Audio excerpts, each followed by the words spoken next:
শেষ 10 বছরে আমাদের দেশে 90টার বেশি বড় পরীক্ষার প্রশ্নপত্র ফাঁস হয়েছে। 48 বারের বেশি ছাত্রছাত্রীদের নতুন করে বাধ্য করা হয়েছে পুনরায় পরীক্ষায় বসতে।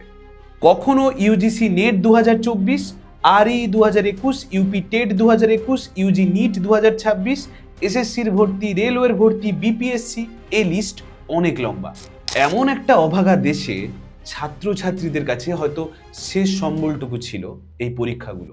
মধ্যবিত্ত কিংবা দরিদ্র বাড়ির বাবা মাটা হয়তো একবেলা কম খেয়ে একবেলার ওষুধ কম কিনে ছেলে মেয়েদের কোচিংয়ের ব্যবস্থা করে দিতেন। কোনো মা হয়তো কারোর বাড়ির পরিচারিকার কাজ করে, কোনো বাবা হয়তো অটো চালিয়ে তাদের ছেলে মেয়েদের স্বপ্নগুলো পূরণ করার চেষ্টা করতেন।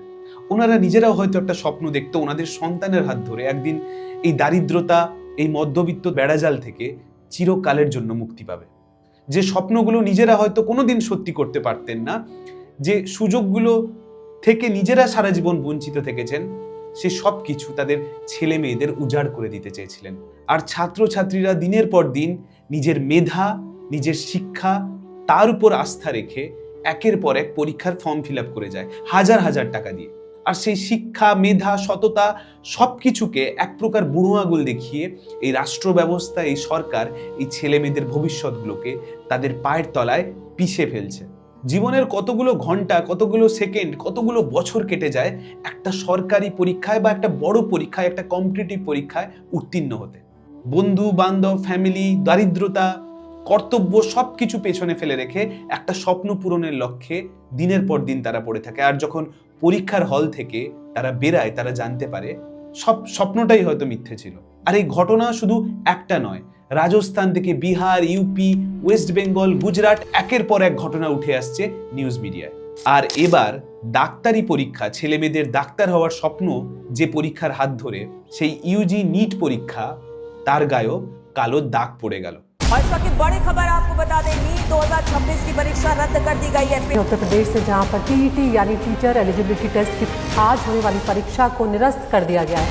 नीट परीक्षा रद्द कर दी गई है। NEET 2021 paper leak. 3রা মে নিট পরীক্ষার জন্য 2,79,000 জন স্টুডেন্ট, তাদের জন্য 5,432টি সেন্টার বরাদ্দ করা হয়। পরীক্ষার হলে ঢোকার আগে পরীক্ষার স্বার্থে, নিরাপত্তার স্বার্থে ছেলে মেয়েদের চেন অবধি কেড়ে নেওয়া হয়েছে, জামার বোতাম খুলে নেওয়া হয়েছে। কারোকে বলা হয়েছে এই জুতো পরে যাওয়া যাবে না, তো এই ঘড়ি পরে যাওয়া যাবে না, এই বেল্ট নিয়ে যাওয়া যাবে না, এই পেন নিয়ে যাওয়া যাবে না, ওই জলের বোতলটা নিয়ে যাওয়া যাবে না, ইত্যাদি ইত্যাদি।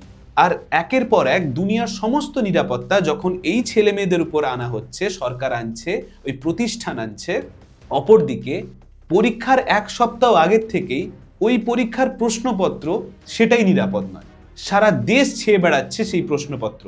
রাজস্থান থেকে বিহার, বিহার থেকে কর্ণাটক, কর্ণাটক থেকে তামিলনাড়ু, তামিলনাড়ু থেকে গুজরাট, ইত্যাদি ইত্যাদি। পরীক্ষা দেওয়ার পরে দেশ জুড়ে ছাত্রছাত্রী, টিচারদের কাছ থেকে একটা কমপ্লেন এলো যে বিভিন্ন কোচিং সেন্টারগুলি মক টেস্ট কিংবা গেস পেপারের নামে পুরো প্রশ্নপত্রকেই এক প্রকার ছাত্রছাত্রীদের মধ্যে পরীক্ষার 1 সপ্তাহ আগেই বিলি করে দিয়েছে। 125টা প্রশ্ন যেটা মক টেস্ট কিংবা গেস পেপারে কোচিং সেন্টারগুলো ছাত্রছাত্রীদের বিলিয়ে দিয়েছিল, আসল প্রশ্নপত্রের সাথে হুবহু মিলে যায়।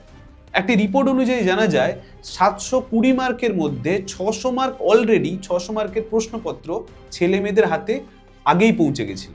এরপরে শুরু হয় তদন্তে নামে সিবিআই। এরপরে একটা পুরো র্যাকেটের খোঁজ মেলে। তথ্যে উঠে আসে নাসিকের প্রিন্টিং প্রেস থেকে, যেখানে এই প্রশ্নপত্র প্রিন্ট করা হচ্ছিল, সেখান থেকেই এই দুর্নীতির জালটা বোনা হয়। 30 লক্ষ টাকার বিনিময়ে এক বিজেপি নেতা দীনেশ ও তার ভাই এই প্রশ্নপত্র প্রথমে কেনে। তাদের পরিবারের কোনো এক সদস্য এবারে নিট পরীক্ষায় বসছে এবং কম বেশি বোঝা যায় ওই ছাত্রকে পরীক্ষায় উত্তীর্ণ করার জন্য দুর্নীতির এরকম একটা পথ বেছে নেয় এই বিজেপি নেতা। কিন্তু তাতেও উনি ক্ষান্ত ছিলেন না। 30 লক্ষ টাকা যাতে কোনোভাবে ওঠানো যায় বা তার কয়েক গুণ আবার ফেরত পাওয়া যায়, তাই ওই প্রশ্নপত্রগুলোকে বিভিন্ন কোচিং সেন্টার, বিভিন্ন হোস্টেলে উনি লক্ষ লক্ষ টাকায় বিলি করা শুরু করেন। আর এভাবে একের পর এক রাজ্যে ছড়িয়ে পড়ে প্রশ্নপত্রগুলি। এমনকি সোশ্যাল মিডিয়া যেমন হোয়াটসঅ্যাপ, টেলিগ্রাম, সেখানেও এই প্রশ্নপত্রগুলি ছাত্রছাত্রীদের হাতে পৌঁছে যায়। আর এই ঘটনাগুলো ঘটছে পরীক্ষার 1 সপ্তাহ আগে। টের পায়নি রাজ্য সরকার কিংবা এনটিএ অর্থাৎ ন্যাশনাল টেস্টিং এজেন্সি। এই এজেন্সিকে নরেন্দ্র মোদী প্রধানমন্ত্রী 2017 সালে প্রথম লঞ্চ করেন। কি স্বার্থে লঞ্চ করা হয়েছিল? নাকি এই সংস্থাটি স্বচ্ছতা বজায় রেখে আরো আধুনিক প্রক্রিয়ায় ছেলে মেয়েদের পরীক্ষা নেবে, যাতে ভবিষ্যতে আর প্রশ্নপত্র লিক না হয়। 2017 থেকে 2026 এই 9 বছরে এই এনটিএর ব্যর্থতার কারণে কতগুলো প্রশ্নপত্র ফাঁস হয়েছে তা অলরেডি শুরুতেই বলে দিয়েছি। এই কথাগুলো শুনতে খুব ভালো লাগে যে স্বচ্ছতার সাথে পরীক্ষা নেবে, আধুনিক প্রক্রিয়ায় পরীক্ষা নেবে, কিন্তু আপনারা জানলে অবাক হবেন এই এনটিএ কিভাবে দিনের পর দিন ছেলে মেয়েদের জীবন নিয়ে ছেলে খেলা করেছে, ছিনিমিনি করেছে। জাস্ট রাজ্যসভার একটা রিপোর্ট অনুযায়ী জানা যায় এই এনটিএ বা ন্যাশনাল টেস্টিং এজেন্সি একটা ছাত্র বা ছাত্রীর কাছ থেকে তার পরীক্ষা বাবদ তাদের কাছ থেকে নেয় ৩,৫৭২ টাকা, কিন্তু তাদের জন্য খরচ করা হয় মাত্র ৩,০৬৪ টাকা। আর এভাবে গত 6 বছরে 448 কোটি টাকার প্রফিট করে বসছে এই এনটিএ। একটা অর্গানাইজেশন যার কাজ ছিল স্বচ্ছতা বজায় রাখা, প্রশ্নপত্রগুলো যাতে নিরাপদ থাকে সেটা দেখা, সেই দায়ভারটুকু নেওয়া, এবং তা না করে আস্তে আস্তে এই একটি এজেন্সি, একটি সংস্থা, একটি প্রফিট মেকিং অর্গানাইজেশনে দিনের পর দিন আত্মপ্রকাশ করছে। একটা পাবলিক বডি যাকে সরকার তৈরি করে তার কাজ তো কখনো প্রফিট মেকিং হতে পারে না। কেন সরকার দিনের পর দিন এগুলো দেখেও নিশ্চুপ হয়ে থাকছে? 448 কোটি টাকার সারপ্লাস থাকা সত্ত্বেও পৃথিবীর সবচেয়ে কম দামি ঠিকাদারদের টেন্ডার দিল এই এনটিএ, এবং তার ফলে যা হওয়ার তাই হলো। হাজার হাজার ছেলে মেয়েদের স্বপ্নগুলো অন্ধকারের দিকে ঠেলে দিল এই এনটিএ। যেখানে এই এনটিএর কাজ ছিল হাজার হাজার ছেলে মেয়েদের, লক্ষ লক্ষ ছেলে মেয়ে তাদের মা বাবার ভরসা কামানো, সেখানে এদের লক্ষ্য হয়ে উঠলো এরা কিভাবে কোটি কোটি টাকা এই ছেলে মেয়েদের কাছ থেকে কামাতে পারে, ছাত্রছাত্রীদের ভবিষ্যৎ অন্ধকার করে কামাতে পারে।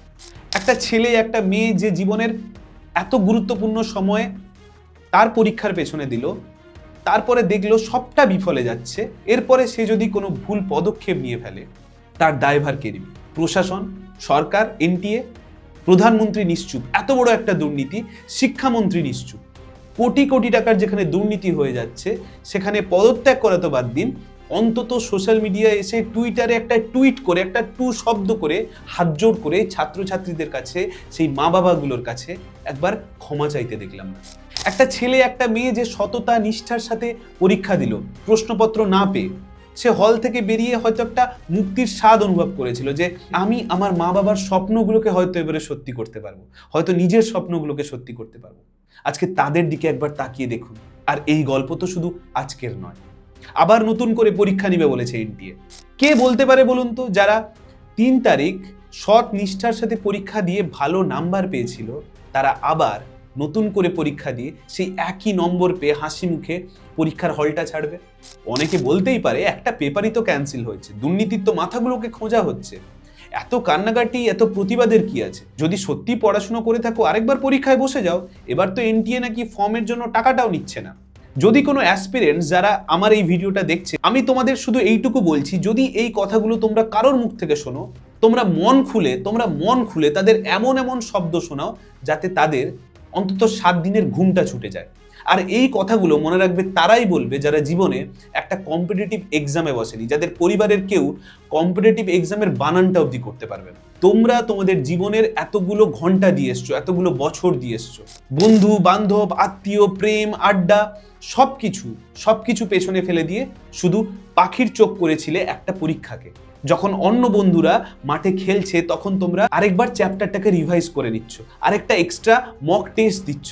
পরীক্ষার আগের দিন এনটিএ ছাত্রছাত্রীদের আরো উৎসাহিত করার জন্য টুইট করে জানাচ্ছে, take a deep breath, believe in your preparations and do your best. ওরা তো ওদের বেস্টটা দিয়েছিল স্যার, আর আপনারা আপনাদের বেস্টটা দিয়েছেন যাতে ওই ছেলে মেয়েদের জীবনগুলো নিয়ে ছিনিমিনি খেলা যায়। আপনারা আপনাদের বেস্টটা দিয়েছেন যাতে এই দুর্নীতির র্যাকেটগুলো আপনাদের মাধ্যমে কোটি কোটি টাকার ব্যবসা করতে পারে এই ছেলে মেয়েদের জীবনগুলোকে অন্ধকারে ঠেলে দিয়ে। একটা রাজ্য পশ্চিমবঙ্গে কিছুদিন আগে ভোট হলো 480 কোম্পানি নিরাপত্তা রক্ষী দিয়ে, আর এদেশে লক্ষ লক্ষ ছেলে মেয়েদের ভবিষ্যৎ নিরাপদ রাখতে পারছে না একটা সরকার। কোনো এক বিজেপি নেতার হাতে 30 লক্ষ টাকার বিনিময় গোটা স্ট্রাকচারকে, গোটা ইকোসিস্টেমকে ভেঙে ফেলছে একটা রাষ্ট্র ব্যবস্থা। 10 বছরে 90 বারের বেশি প্রশ্নপত্র ফাঁস হয়ে যাওয়ার পরেও একটা সরকারের ঘুম ভাঙছে না, একটা প্রশাসন একেবারে নিশ্চুপ। কেউ একটা টুইট করে না, প্রধানমন্ত্রী একটা কথা বলে না, শিক্ষামন্ত্রী একটা কথা বলে না, কারোর কোনো দায় নেওয়ার ব্যাপার নেই। বলুন তো আর কবে এই সিস্টেমগুলোর মনিটরিং হবে? আর কবে সরকার আর নিশ্চুপ না থেকে সামনে এসে দায়িত্বটা নিজের কাঁধে তুলে নেবে? যে দরিদ্র ছেলেমেয়েরা, মধ্যবিত্ত ছেলেমেয়েরা একটু পড়াশোনার জন্য বাইরে যাচ্ছে, একটা কোচিংয়ের জন্য বাইরে যাচ্ছে, আজকে রাজস্থানে কোনো কোচিংয়ে গেলে একটা ছোট্ট কামরার জন্য একটা ছেলে বা মেয়েকে 15,000 টাকা ভাড়া দিতে হয়। একটা মক টেস্টের পেপার কেনার জন্য একটা বেসরকারি কোনো ইনস্টিটিউটের কাছ থেকে 40,000 টাকা পকেট থেকে বের করতে হয়। রাষ্ট্র ব্যবস্থা, সরকার, তাদের কোনো নিয়ন্ত্রণ নেই। কতদিন এই বাবা মারা তাদের ছেলে মেয়েদের স্বপ্ন পূরণ করতে করতে নিঃস্ব হয়ে যাবে, আর এই সরকার চুপ থাকবে, সবটা দেখেও না দেখার ভান করবে। এখানে শুধু ছেলে মেয়েদের ভবিষ্যৎ অসুরক্ষিত তাই নয়, আমার আপনার ভবিষ্যৎও কিভাবে অসুরক্ষিত হয়ে যায় ভাবুন। যে ছেলে মেয়েরা বিগত কয়েক বছরে টাকা দিয়ে বড় বড় কোনো সরকারি বা বেসরকারি এখন হসপিটালে কাজ করছে, যারা ডাক্তারি করছে, আমাদের জীবন আমাদের মৃত্যু এখন তাদের হাতে। আর কয়েক বছর যদি এই প্রক্রিয়াটাই চলতে থাকে, বড় বড় সরকারি হসপিটাল, বেসরকারি হসপিটাল, এইমস এর মতো জায়গা মানুষের ভরসা হারাবে। মনে রাখবেন, পশ্চিমবঙ্গে কিন্তু আমরা এইগুলো দেখে একটা সময় ক্লান্ত হয়ে একটা সরকারকে আমরা উপড়ে ফেলেছি। যখন শিক্ষক শিক্ষিকাদের ক্লাসে বসার কথা, একটা সরকার, একটা প্রশাসন তাকে দিনের পর দিন রাস্তায় বসিয়ে রেখেছিল। আর তার পরিণতি কি হয়েছে তা আপনারা নিশ্চয়ই ভালো করে জানেন। যে সরকারের কাছে মেধার মূল্য নেই, শিক্ষার মূল্য নেই, সততার মূল্য নেই, প্রশ্নপত্রকে, ভবিষ্যৎকে আলু পটলের মতো দর কষাকষি করে বেচা হয়, সেই সরকারকে, সেই প্রশাসনকে কিন্তু এই ছেলেমেয়েরা কোনোদিন ক্ষমা করবে না। কে বলতে পারে বলুন তো, এই অ্যাটেম্পটাই হয়তো কোনো ছেলে বা কোনো মেয়ের শেষ অ্যাটেম্প ছিল। হয়তো কোনো মেয়েকে বাধ্যতামূলক তার বাড়ি থেকে বিয়ে দিয়ে দেবে, কোনো ছেলেকে হয়তো এবার তার মা বাবা বলবে, অনেকবার পরীক্ষায় বসেছিস বাবা, এবারে যা একটা চাকরি খোঁজ, সংসারের হাল ধর।